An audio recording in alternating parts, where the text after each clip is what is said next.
شفاعة وهذا مطلبي يا نبي يا رسول الله يا نبي يا نبي. Apa kata beliau? Sumpahnya, dan ini menjadi pegangan bagi kerajaan Arab Saudi sampai sekarang. Putranya ada 12 orang. Pesan beliau, yang berhak menjadi raja di Arab Saudi adalah para putra mahkota ini secara berurutan. Tidak boleh menjadi raja itu level cucu selama putra mahkota masih hidup, ya. Jadi kalau yang ini meninggal, langsung digantikan oleh saudara di sebelahnya, walaupun berlainan ibu. Maka ini meninggal digantikan oleh sebelahnya. Nah, kita mulai dari sini Pak menghitungnya. Ini adalah Raja Faisal, Pangeran Faisal, dan menjadi Raja Faisal. Beliau berakhir dengan cara ditembak oleh keponakan kandungnya sendiri yang baru pulang dari Amerika Serikat. Sebab apa? Ternyata Raja Faisal lah yang pernah mengembargo Amerika Serikat. 1 bulan aja mencret-mencret Amerika Serikat. Raja Faisal lah yang berani bersumpah dalam pidato terbukanya akan memerdekakan Masjidil Aqsa. Akhirnya oleh ponakan kandungnya sendiri. Kematiannya menjadikan kerajaan langsung jatuh ke tangan Pangeran Khalid. Ini Raja Khalid. Khalid meninggal digantikan oleh Fahad. Masih ingat Fahad? Fahad meninggal digantikan oleh saudara kandungnya Fahad, yaitu Raja Abdullah, Pangeran Abdullah.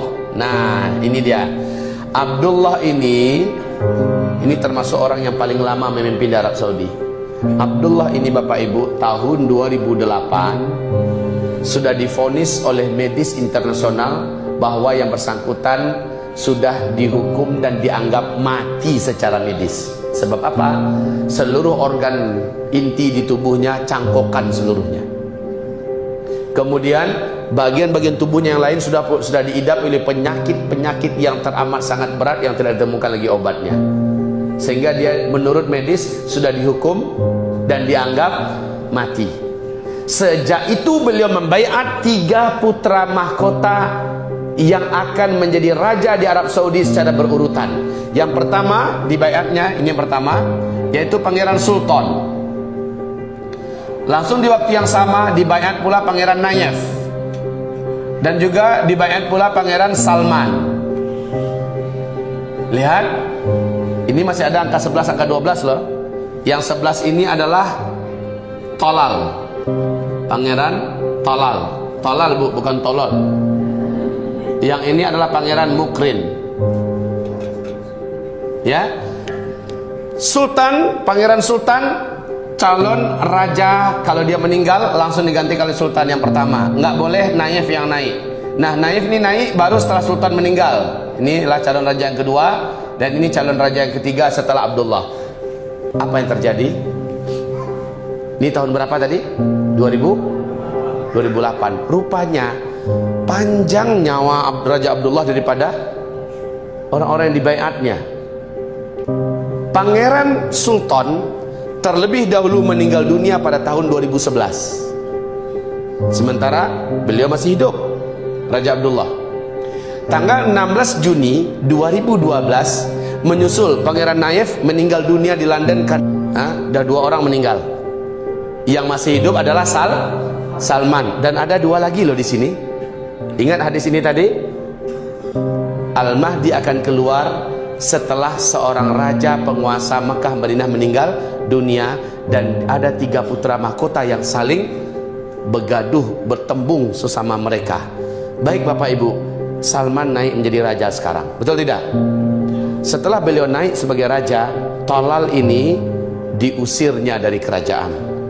Bukan hanya haknya menjadi calon raja berikutnya dicopot, bahkan daftar namanya sebagai anggota kerajaan Arab Saudi pun dikeluarkan. Dia sudah tidak dianggap lagi keluarga kerajaan. Loh, kenapa? Salman mempunyai perangai yang bertolak belakang 180 derajat Celcius dibandingkan dengan Tolal. Tolal ini Pak, Masya Allah, sama dengan namanya. Mentang-mentang berduit, mentang-mentang kaya, terhitung sebagai orang-orang yang terkaya di dunia. Bahkan anak kandungnya Al-Walid bin Talal yang mempunyai proyek di Jeddah sekarang yang tadi saya ceritakan, mendirikan gedung tertinggi di dunia, ratusan triliun biayanya. Al-Walid bin Talal ini Pak, anak kandungnya Pangeran Talal. Masya Allah. Kenapa diusir? Karena tidak ada satu jenis dosa pun yang dilarang oleh Allah, melainkan Talal dan dinastinya melakukan cara terang-terangan, membuat malu Islam dan Arab. Sementara Salman sejak dari remajanya, sejak dari belianya terkenal sebagai lelaki yang soleh dan taat, rajin beribadah, benci dengan jenis-jenis dosa dan maksiat, hafiz Quran 30 juz. Ini Raja Salman. Bapak lihat bagaimana ketika dia baru saja dinobatkan jadi raja, tak lama kemudian Barack Obama datang dengan bininya. Ada nggak menyaksikan kejadian itu di TV seluruh dunia? Asar masuk, tamu besar, bos besar dunia datang ke Arab Saudi, ngucapin congratulations for you, selamat. Ayyala sholat. Satu dunia menyaksikan. Raja Salman langsung, Pak, misi ya, sholat dulu. Seluruh orang-orang kerajaan ikut pergi dengan Raja Salman, pergi ke masjid. Nggak pernah seumur-umur hidup Presiden Amerika diperlakukan begitu Pak. Live lagi, tayangan yang langsung. Barack Obama kan bingung, tanya sama istrinya, kok kita ditinggal deh? Sudah Mas Bo, ya sabar kata dia.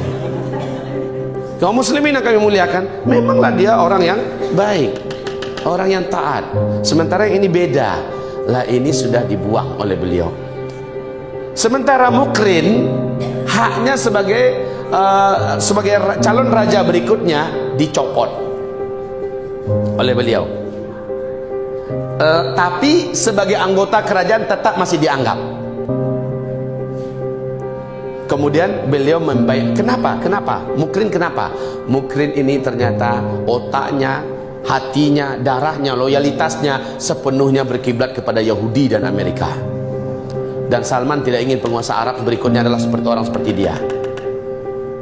Bapak lihat di tangan Salman, Arab peta ini sekarang berubah, betul tidak? Baik kaum muslimin yang kami muliakan, singkatnya beliau 3 bulan setelah dibaiat menjadi raja, naik jadi raja, beliau membaiat anak kandung daripada almarhum Nayef, yaitu Muhammad bin Nayef. Muhammad bin Nayef dibaiatnya menjadi calon raja setelah dia.